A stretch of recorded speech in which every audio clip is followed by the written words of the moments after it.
All right, welcome everybody. I am R. Jacob Honeybrook. This is the Honeycut, and we have a very special guest today. You may have seen her in movies such as Satanic Panic and They, Them, the lovely and talented Hayley Griffith. Welcome, Hayley.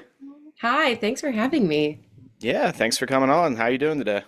I'm doing good. It's nice weather today, which it's about time.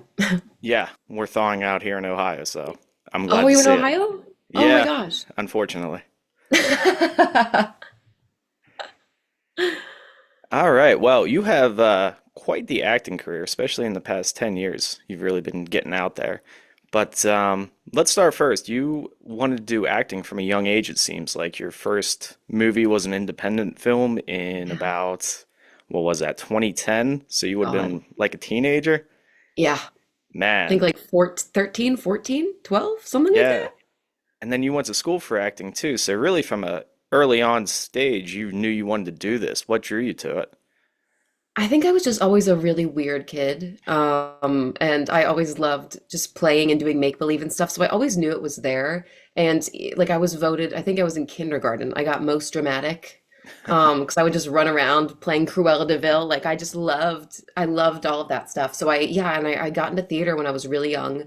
And I just kept doing it my whole life. I did it in high school and middle school, and then it came time for college. And, of course, I tried to find anything else that I could go for because I was like, I feel like that's crazy to go for acting. I'm like, there's got to be something else that I'm good at that I could do. And I wasn't. I went, oh, I think this is it.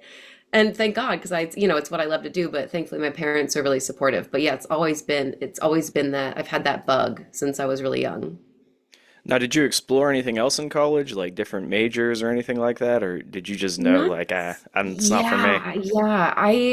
I knew I wanted to go for acting, and I was trying to explore like anything else, like Mhm. hospitality, like working for somewhere. I wanted to. I thought maybe I could do something with dogs because there's nothing I love more than dogs. So I'm like maybe like a grooming studio. Like I was trying to find anything, but I knew I wanted to act, and I was in high school, and I did this. It was like a 24-hour like play contest or whatever, and I did it with a bunch of my friends, and we did this production of this show my friend wrote, and it was just quick. It was a little funny comedy, and my dad came and saw it, and we got out of the theater, and I was like, "What'd you think?" And he just goes, "I think you need to go to college for acting because I really think that this is it." He's like, "That really sold me." He's like, "Yeah, I think you just got to do that. I think it's calling you." And I was like, "All right, now that I've got everyone's seal of approval, I was like, let's just go for it. Why not?" Oh, that's so cool that your parents were supportive of you because so many times you hear like, "Oh, don't be an artist, don't be a musician, like go get a real job, Yeah. blah blah blah." Yeah, I think they were just really I think they just knew how passionate I was about it, and that I did it all the time, and they were like, "You know what? We support you. Go be a crazy girl in New York living the dream." Right on. Well, from there you did a bunch of TV appearances, Yeah. and really what I want to ask you about is taking that step from doing the TV parts to when you made the jump to the big screen with Satanic Panic. How did that come about? Like, what were you feeling? Like, this is my big role. Like, what was that Yeah, experience like nervous. for you? Nervous? Yeah, I was definitely nervous because it was, because I had done these TV appearances, which I'm grateful I did because I feel like that it did give me the confidence because, you're on these well-oiled machines like SVU where they're turning out episodes all the time. So they have that crew that's been there for years. So they know, so everything moves really quick. So I think it was helpful to have that kind of experience of being on a fast-moving set and having some understanding of how things work before doing something like Satanic Panic. But yeah, I was really nervous at first because I was like, oh wow, this is all on me. And it was just so different from anything I had done. Because we shot it in 18 days. Wow. So, it was a very tight turnaround. And I think I had maybe 2 days off in those 18 days. So it was just like every single day for 12 hours a day. But yeah, I was nervous, but I will say like it was one of those things where I read the script and I was like, "Oh, well, this is mine. Hmm. There's not a world where I don't play this character because I just fell in love with the character and I felt like a lot of similarities. And so I was confident in that way of where I'm like, I feel like I know this character. Like this character was like me a couple years ago. Like I'm like, I know her so well. So that I wasn't so anxious in that way because I'm like, I know the character, I got it. But it was just more of, oh my God, I'm now at the epicenter of this. And if this does bad, it's my fault. You know what I mean? Like it was just like a lot of pressure to be like doing it and to have all these huge name actors as well who have been so experienced. And I was like, okay, just coming in this new thing like hey guys, Mhm. hey. So yeah, it was a lot of nerves, but it was, I mean, it was amazing. So I'm very lucky that it worked out the way it did. Right, because that was your first lead role, correct? Yeah, which was Man. crazy. So how did that come about? You know, you're in these TV episodes like Law and Order, which I think is like a rite of passage for anybody who wants to get Truly. into acting. Yeah, yep. I'm like, you're not a real New York actor unless you've been on SVU. So how did it come about that you were on these different episodes and suddenly now you're in this lead role of a feature film? Yeah, I was just getting, I was getting these auditions from my agent. She's the best, most amazing person ever. And I got the self tape for Satanic Panic because it was casting in LA, so I had to do a tape for it. And I read it and immediately fell in love and was like, "Oh, this is my movie." I was like, I am Sam. This is gonna be mine. And I never really feel like that. I feel like, especially as insecure actors, sometimes you're like, well, God, I hope I do well. Yeah. But that was the first time I was like, no, I've got this. Like, this is totally good. So I got the audition, and then I filmed a self tape in my bedroom with my roommate. And then I think like a couple weeks later, I heard back, and they were like, Chelsea really loves you. She wants to have a director session with you and just like talk through everything. And I got to FaceTime with Chelsea and just kind of made my pitch of like, please, I will not do you wrong. Let me tell her story. I love Sam. I was like, I love this movie. And we just talked, we had a lot of similar ideas for the character and for how the movie should be, and we just got along so well. And then I'll never forget, I was waiting and waiting and waiting. And then I saw Chelsea followed me on on Twitter. And I was like, wait. I'm like, does this mean? I was like, does this mean? Because I hadn't heard anything yet. And I was like, either this is a really cruel joke or is her or she's trying to tell me something. And she was like, I wasn't able to tell you yet, but I figured if I followed you, maybe you'd have an inkling it was going your way. And then yeah, and then I flew to Dallas and it was crazy. So let's talk a little bit about what Satanic Panic is about. You're basically a pizza delivery girl or person, as you put Yeah. it in there, and you stumble upon these rich people who are doing this satanic ritual, trying to summon Baphomet, and they're trying to kill you because you are a virgin, Yep. even though that's a very personal question. Thank you. Every time you said that, I cracked up during the movie. But yeah, so you play this kind of down on her luck pizza delivery girl. How much freedom did you have with that character? Did you get to do your own thing with it? Did you go point by point for the script? I was curious about that. Yeah, I kind of, I mean, I feel like Grady Hendrix, who wrote it, his writing is so good, and I love the way he writes women. I feel like he's so great at it. And so everything in the script was, I feel like, so clearly marked out of who she was. And so, but I kind of took my own, I was able to, do things a certain way or bring my own ideas to the table. And Grady was so great about it. And I had a meeting. It was like I think it was the day before filming. Me, Grady, Chelsea, and Ruby all got together and we just got to go through and just ask Grady any questions. And I was just like, I was just able to ask him anything that I felt tripped up on or anything I needed clarification by. And I'm like, am I doing this right? Is this what you imagined? And he was like, yeah, yes, you've got it. And he's like, also, it's up to interpretation too. It's like, this is your role to make. Like, just go and do what's there. So it was nice where I felt like I had a lot of freedom to play around and improv a bit and just kind of have fun with this insane script that was nuts.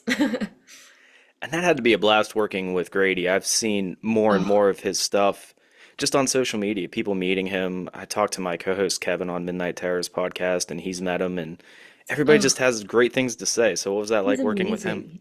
Oh my God, he's so nice, which is so funny because like he writes all these crazy, Mhm. fucked up stories, and then he's just this nice, kind of sweet, quiet guy. And I was like, Grady, how does this come from your brain? Like, Right. because but he God, he's so lovely. Yeah, he was such a gem.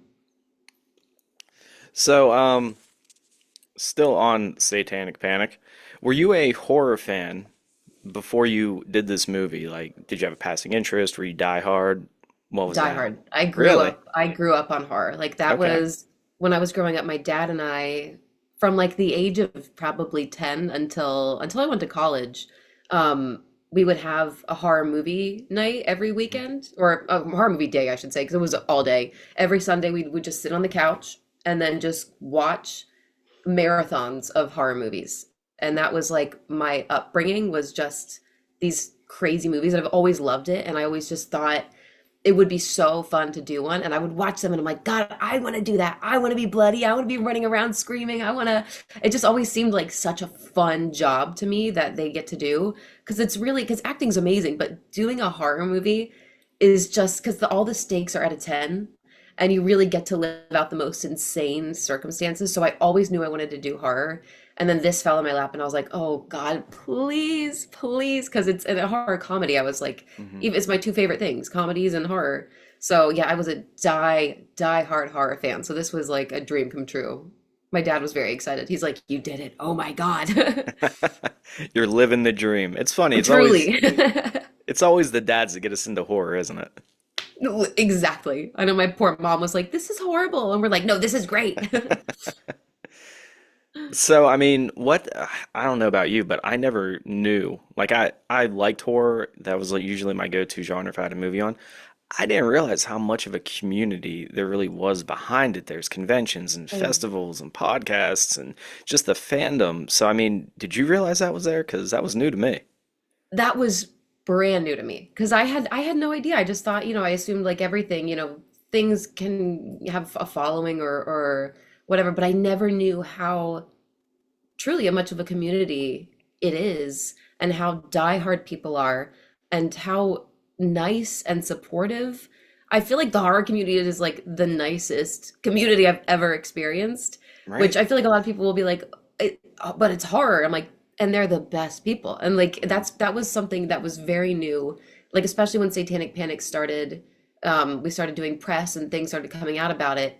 I was just blown away by the amount of people that would reach out to me or that would, send me fan art or send me letters. And it just like blew my mind how much is there, which I really loved. And now I feel like that's gotten me into the horror community as well. Cause I'm like, I didn't know there was a group of these amazing people that also love this crazy shit that all are nice and want to hang out. I was like, this is amazing. So, but yeah, it was brand new to me. I had no clue how deep it was. And I think one of the assistants on Satanic Panic, whose name was Sam, he he was talking and he was like, I don't think you because he's a huge horror fan and huge in the community, and he was like, I don't think you understand what's about to happen. He was like, I don't think you understand what this is gonna do. And I was like, I don't know what you mean. He's like, no, it's a whole community, and he's like, buckle up, you have no idea. And I really didn't. I was like, I was blown away by it. It's weird. It's like this massive thing, but it's kind of underground because, like you, Hmm. when I wrote my first book and started promoting myself on Instagram and stuff, I was like, I had no idea this stuff existed. Right? It's crazy. And it's just like so supportive, which I love too, is that everyone's really there to Yeah. support everyone in whatever realm of horror they're doing, which I really, really value. Yeah, it's wild and it's awesome too because like you said, everybody is so nice and welcoming Yeah. and we all like this messed up stuff. It's quite Yeah. the I'm like, we all dichotomy. just happen to love blood and guts, and it's great. So along with Satanic Panic, here's something I did want to ask you. Had you been a Uh-huh. delivery driver? Because you play that part so well. Thank you. No, I haven't, although I've had my time in this customer service. I'm a server right now. Like that's Hmm. part of this industry is the ups and downs, but I'm a server right now. And it's oh man, it's oh boy. And that was when I did Satanic Panic, I was working in a restaurant and it was I left that job. I said to them like, guys, I'm going to do a movie. And but it was great because I literally went right from that job right into filming Satanic Panic, where I had so much experience with dealing with people that don't tip, Mm. people that are horrible to service workers. So I was like, I'm bringing all of my experience. I'm like, this wasn't for nothing because now I can use it. Hmm. But yeah, I've put in my time serving in the industry, which is it's not for the weak. Right. I just thought it was funny because I used to deliver flowers with my dad. Wait, no way. Yeah, and you guys nailed it dead on that like these little old ladies who basically have nothing, they're always the ones who want to give you something. And then you'll Right. And go they're to like, we'll just give this, you something. You're like, no, it's yeah, okay. they're like digging for change and stuff. It's like you don't have to. But You're like, then you go to honestly, just these, take it. then you go to these giant mansions like you do in the movie, and they're just like, get out of here. Yeah. You're like, okay, thanks, peasant. You're like, what? Yeah. And I think you bring up a good point too, as far as you're still doing a server job, but Yeah. you're in these movies. I think it's a misconception that people see you on the big screen and think, oh, she has everything. She's got millions of dollars and fame and Like, stardom, but oh my we all God, I have to get by wish. at the end of the day. Yeah, truly. And like when I did a movie last year, all of my friends were like, "Are you, man, this is it. You're quitting, right? You're out." And I was like, "No. No." I was like, "I've been in this industry long enough where I know just because you book one thing is not a guarantee that you're going to book something else right away." And I'm like, and I've had that happen where I've made great money and then I just lived off of that and was like, "Well, the next thing is going to come." And then the next thing doesn't come. And then suddenly you're back working in a restaurant because you don't have money anymore. So it's just like, it's the crazy ups and downs of this industry that I don't think people get. Because again, yeah, they just are like, oh, well, they're killing it right now. They're working, they're so successful. And it's like, I still need an income because I'm not working all the time. And it's something I feel like people don't always get with actors. And I'm like, oh no, baby, I'm struggling. We Mhm. struggle. We struggle in this house. So how do you balance that, trying to work full time to support yourself and then still go after your dreams and your passions?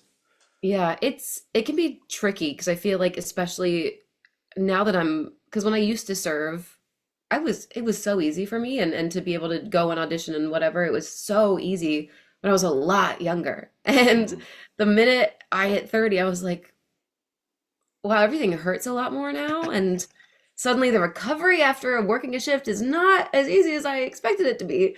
So it's a lot of trying to, I feel like trying to get my schedule right and Mhm. I'm known at work to if anyone ever wants a shift, they're like, "Oh, go to Haley because you know she'll give a shift away." Because I'm like, "Yeah, I don't want to work, take it." But but yeah, it's a lot of trying to work full time and have money to have an income to be able to act and audition. But then it's trying to find that time of where's time for myself, but where Mhm. is time to also put in to auditioning because when I audition. I need like hours. Like I work hours and hours and hours on it just because I really want to nail it.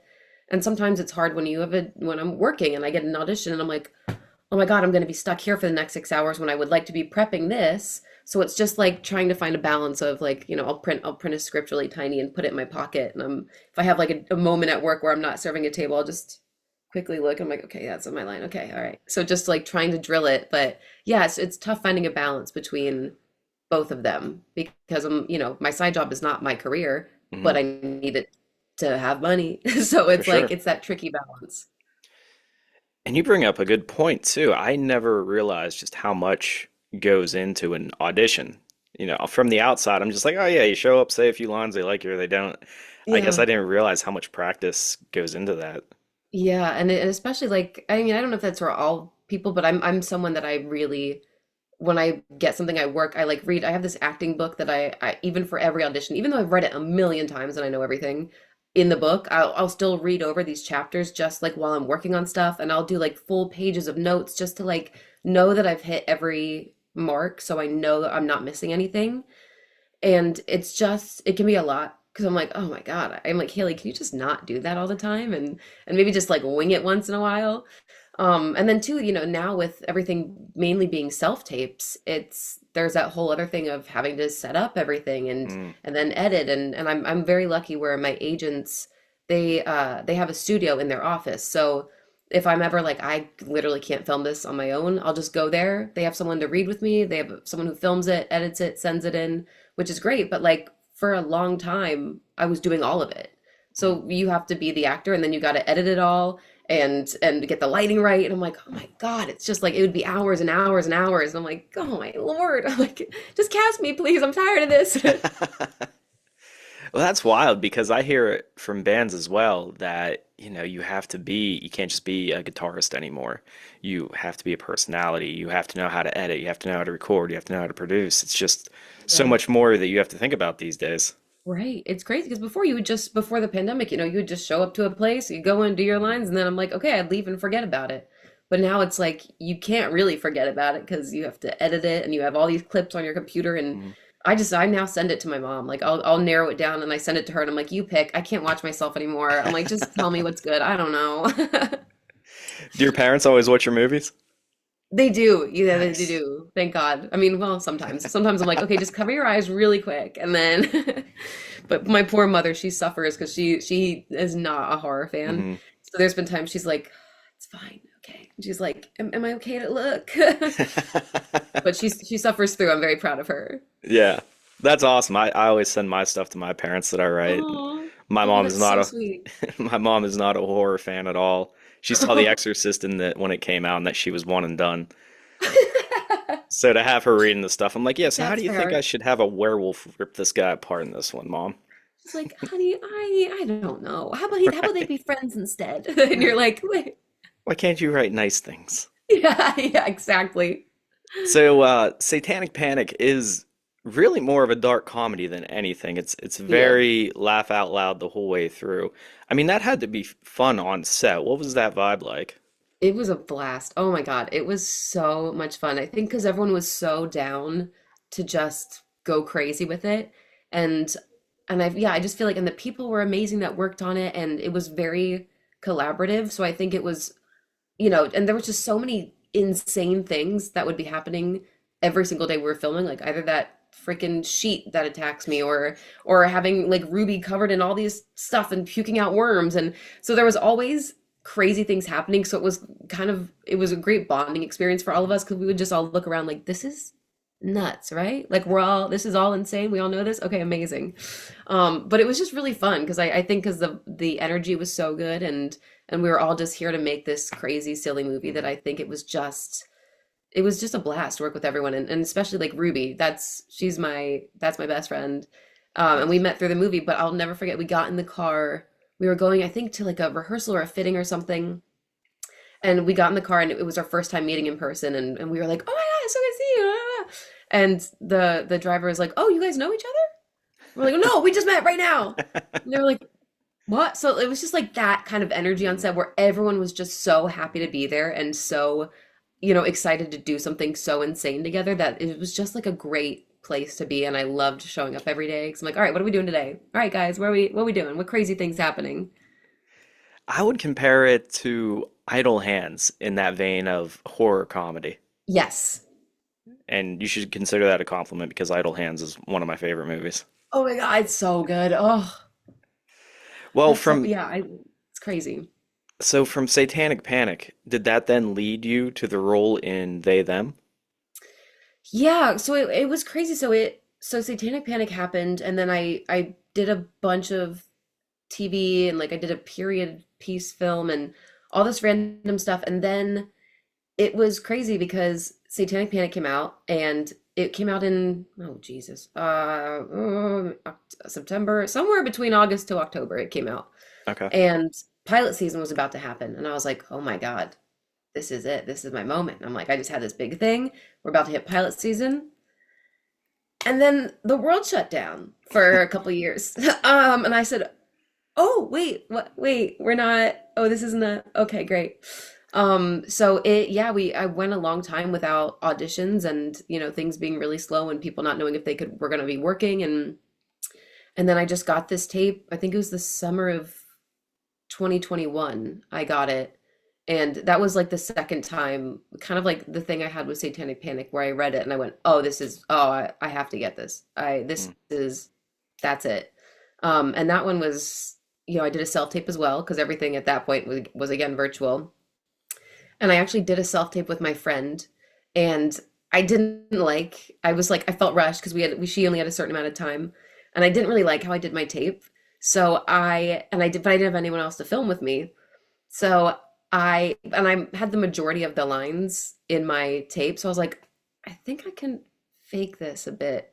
So I set up a bunch of stuffed animals around my apartment for my eye line. And then I just timed in my head when she had like a few lines. So I just did this self-tape by myself to a bunch of stuffed animals, and then I edited in her voice saying the line in my tape, and it worked out great. And then I had a call back with John, the director and writer, and I thought it went really well. And then I got the call like a couple weeks later, and it was just a crazy thing where I was like, oh my God. Because it's just because I've always wanted to work with Blumhouse. That Mhm. was like a huge thing that I always wanted to do. And I was like, God, please, please, I want to be in a Blumhouse horror so bad. So it was a dream. I was so happy. Yeah, and along with that, you're acting alongside Kevin Bacon, who is just a legendary actor. What was that like for you? Ridiculous. Like maybe one of the craziest things I've ever experienced. I always say, I'm like, he is so like unbelievably nice Hmm. because I feel like because he's so famous, right? I'm like, Right. you don't have to be as cool as you are, but he just is such an amazing person. Mhm. And the first day we filmed, the very first scene they shot was him coming out of the cabin and doing his whole speech to everyone, which was kind of the perfect day for all of us because I was nervous because I'm like, this is Kevin fucking like, what do you mean? And I know we were all nervous because a lot of people's first like big thing, or it was a big thing for a lot of us. So we're all nervous. So it's nice that our first day was just Kevin coming out and giving a master class on this amazing monologue by himself. And it was just, yeah, it was the craziest thing to watch. And he was just so cool. And I went up to him the one day because one of my favorite movies is Crazy Stupid Love. Hmm. And I've seen it, God, too many times, probably too many. So I just went up to him and I was like, look, David Lindenhagen. I was like, man, and I just was like, and he was so sweet and was just telling me all these things about it and all these like inside scoops and little secrets that I was like, as a super fan of that movie, I was like, this is the best day of my life. And he gave me his guitar. I have his guitar over here because What? because he was on we were on set one day, we were talking, and he was about to leave for the shoot and I was still there for a couple more weeks. And he's like, well, what are you gonna I was like, oh, I have like 2 weeks off. And he's like, what are you gonna do with your time off? I was like, I don't know. I was like, maybe just hike or just hang out. And he's like, well, do you play guitar? And I immediately thought the Satanic Panic. And I'm like, I'm like, I I wouldn't have. say play guitar. I'm like, I'm like, I've done it. I'm like, I try here and there. And he's like, well, I'm about to leave. Why don't I just give you my guitar and you can keep it and use it. So I have it. It's like my shrine. I'm like, this is Wow. my Kevin. I'm like, every time people come over, I'm like, have you seen the Kevin Bacon guitar? Have you seen his guitar? Have you seen it? But like such a cool guy to just be so kind like that and be like, I'll just Yeah. take it. Take it. Did you Yeah, get a he's lot just of amazing. did you get a lot of like acting advice or tips from him? Were you able to pick his brain at all?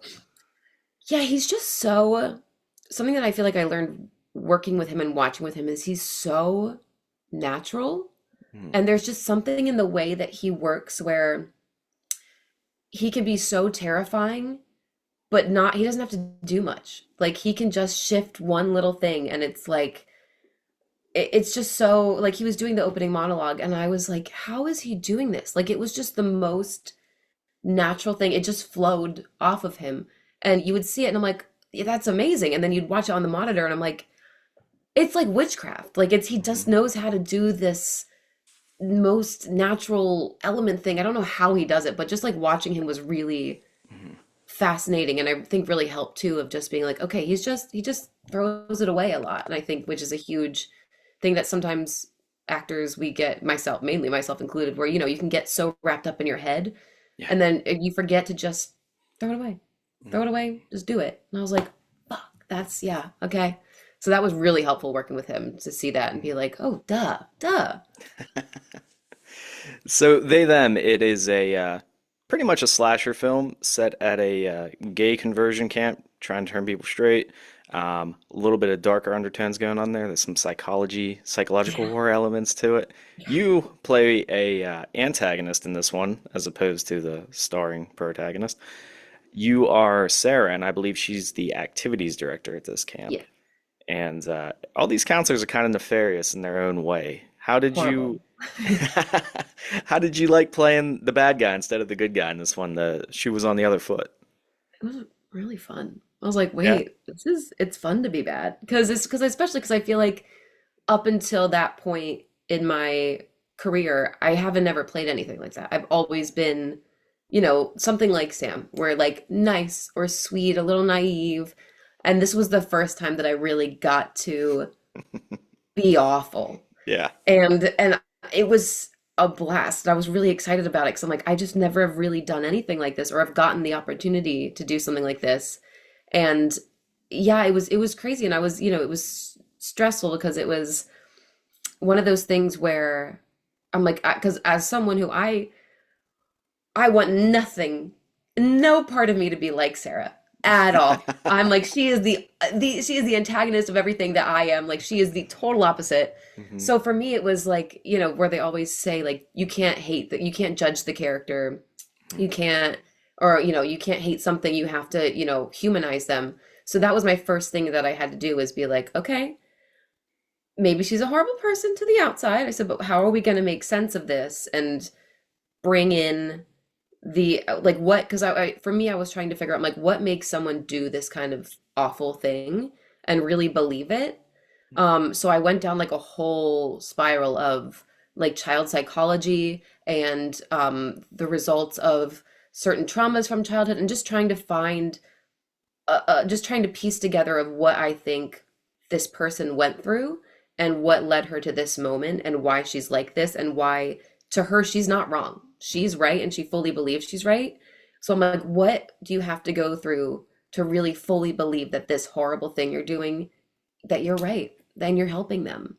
And so it was I did a lot of psychology study to try and piece it together because I was like, why I don't like her at all. I wouldn't do this. And I was like, but there are people that would do this. So what would you do? Why would you do this? How would you grow up? What would you be learning? What would your home life be like? So that was a big thing that I really honed in on immediately once I got it, where I was like, all right, we gotta figure this out. And John was really great too, where he would answer any questions and he was also kind of like, it's up to you. He's like, why ever you think she's doing this, that's on you. He's like, you can play, you can figure it out yourself. You can come up with whatever you like, but just come up with something. I was like, okay, great. So it was nice to have the free reign to kind of just create this person of and her whole backstory of why I think she is the way she is. Well, that's so cool. You did all that research and really delved into that character because Yeah. one of the best things I've heard is not only does a great antagonist think that they're doing something good, but they think that they're right or justified behind it. They think they're doing Yeah. good for the world. Yeah. And it's not like, because I think for me too, it's like that thing of you're not taking joy in being evil because you don't think you're being evil. You think you're Hmm. doing something good. And you might just have to be a little horrible while you do it, but that's how you're going to get through to them. And I was just like, okay, all right. So I watched a lot of documentaries, a lot of people. I was like, I'm just trying to take in how to just be like that because I'm like, this is so not me. But it was so fun. But it was so fun because I never have gotten to Hmm. do that. So it was like a really great experience to get to play something so polar opposite to anything I've done. Hmm. Now, did you find that you were putting yourself in a different headspace for this role than you would a different role? Did you go to maybe like a darker place? Was it Yeah. just okay? Yeah, I'm like yeah. I I mean saw the like when I 1,000 yard stare there for a second. yeah, I'm like just disassociating like yes. Like with Satanic Panic, I like every morning it was a ritual. I don't know why I did it and now saying it sounds insane. But every morning I would listen to do you know Trisha Paytas? I do not. Should I? No. Okay. No, no, no, no. She's a YouTuber. She's hilarious, but she had this song. She makes insane music. Hmm. And so she had a song called I Love You, Jesus, and it really made me laugh all the time because it's like a funny song. And so every morning I'd listen to that because I'm like also like we're going on to a satanic set, girl. I love you, Jesus, as a joke. And I was like, it just became a Right. thing I did every day. And I listened to like a lot of shitty fake YouTube music because Hmm. I thought it was really funny. It just got me in like a upbeat mood. But they slash them, I it was so weird. Like thinking back now, I'm like, I think it's so weird sometimes. But I would sit in my trailer, which because always before I'm hyping myself up, but I would just sit in my trailer for however long until I was needed, and I would listen to music, specifically Oxytocin by Billie Eilish. That was like I had a whole like villain playlist, but that was Hmm. like my number one song. And I would just, which sounds crazy, I would just stare in the mirror and just smile and just stare in the mirror and just try and get in that like, okay, all right. And for me it just worked, just getting in this kind of headspace of Hmm. almost disassociating, but just trying to be this perfect thing. So I'd have this crazy music in my ears and I would just sit and smile in the mirror like a crazy person. So thankfully no one ever came in and saw that because I would look nuts. But that's kind of how I got into the headspace of I had which was my first time doing it, but I think because we filmed for so long and I had a good amount of days off, or like we jumped around a bunch. So I just wanted to be so clear about where I was in the story and what was happening on what day. So I made this whole I looked like that meme from It's Always Sunny where Charlie's like in front of that board of all these string theories he's Yes. putting together. That's what my trailer looked like. And I had all these like I had a big timeline of every single event that happens in the movie. So each day, and they were labeled by shooting days, so I could come in and be like, okay, on this day we're doing this. So before that point, this is what's happened. So I just knew my headspace, and then I had like graphs on my trailer wall of like different types of like personality disorders, or just like traits of these people, and I would just have them all over my wall so I could just come in and be like, okay, right, that's where we're at. Okay, perfect. So just to keep my place Mhm. for how long we were filming, I'm like, I don't want to lose it or I don't want to forget. So I just had these big things on my wall like a crazy person so I could remember every day I walked in and I was like, right, okay, this is where we're at today. Perfect. Got it. It's really cool what you say about music too, because it really can take you to different places. It's crazy. It really, I feel like every role I work on, I always have a playlist for that character because I Hmm. think it just is a way to really get you into the zone and to bring you in a different headspace that maybe you're not getting to through your own devices. But music is just it just moves you in a way that I think it really can tell a lot about a character, and also it really gets you to that place quickly too, which I really appreciate about music. So, in Satanic, or not Satanic Panic, I'm going backwards. In They Them, you actually die on screen. You take a pretty brutal hex shot to the face. Yes. I always thought it'd be so cool to die in a horror movie. How was that Oh, for you? oh my God, my dream. Oh my God, they were making fun of me so bad on set because the one day, because after we did the death, when I have all the prosthetics on, the director John was like, I have literally never seen anyone so excited to be covered in prosthetics for 12 hours. And I was like, this is the best day of my life. You don't understand. I'm like, I've dreamed of this. But the act it was so crazy doing it. And yeah, I was so excited. Like that was one of my favorite days on set, was dying, and then also the day we had all the prosthetics. Because I've always wanted to die in a horror movie. Mhm. And I've been very lucky where I make it a lot of the time, but I was like, this finally. And I had asked the director because it didn't really say in the script that we got. I don't think it specifically I don't think it specifically said how I died yet, or it wasn't very clear yet how it was going to happen. And I remember he came up to me the one day and he's like, did you hear? I was like, what? And he goes, do you want to know how you die? And I was like, yes. He's like, oh, you're gonna have an axe in your face. And I was like, I was so, oh my God, my mom was like, why are you happy? I'm like, this is the best day. You don't understand. So it was crazy just like laying there and having this killer do the axe, and they were like hitting the pillow for a lot of it. And I was like, Mm. God, please don't miss. Please don't miss and actually hit me. But it was so much fun. Oh my God, it was a blast. And then the prosthetics, like because of the axe in the face, the prosthetic covered like this. Mhm. So I couldn't use my one eye for the whole day, which is very disorienting. But I had the best. I was laughing and giggling that whole day. I'm like, this is amazing. I was like, I kind of can't see anymore, but I'm still having a blast. It's a sacrifice that must be made, right? Yep, truly. All right. So as we bring it on home here, I don't want to take up your entire afternoon, but what's next for you is that you have a new movie coming out this year, correct? Yeah, it came out a couple weeks ago. Oh, it's already out? It's out. It's Oh, I on need to step Netflix. up my research. No, Well, congratulations. thank you. It's called Kind of Pregnant. You're working with Amy Schumer and Will Forte, who star in it, and your Crazy. character is Moira. So, what can you tell us about this movie, and more so your character? It's super funny. It's a nice kind of, I don't know if I'd say rom-com, but it is like a really funny, silly movie that when I read the script, I was like, this is, oh my God. I'm like, I love this. And it's through Happy Madison. So it's already like that. It's got that Adam Sandler, Amy Schumer feel, which I was like, I love those two people. And it was just, yeah, it was crazy. And my character Myra, without spoiling too much, it's well, it's out. I don't give a fuck. What am I saying? She's basically coming in to Amy Schumer thinks she's getting proposed to by Damon Wayans Jr., her longtime boyfriend, and thinks he's gonna ask me to marry him at this beautiful restaurant. It's time. And that's not what he asks. He wants a threesome. And that's where Myra comes in. And I'm just this horrible person to her. She's a great person. There's nothing wrong with her. She didn't know. It's like it's the inciting for Amy's kind of downhill spiral as the movie goes on and just coming out and having this heartbreak and trying to get through that. And yeah, it's crazy. It's so silly. So, you were the third wheel. I was. She wasn't having it though, but we were down. I think I pronounced your character's name wrong too. You should have smacked me. No, you did. No, Moira. I Yeah. didn't. I said it not right. It's my own character, and I can't even say it. I literally said it, and I was like, I didn't say that right. Why did I say that? So no, Well, I that's inadvertently called worse you on out. me. I All was like, right. yeah, I'm the idiot. So whoopsies.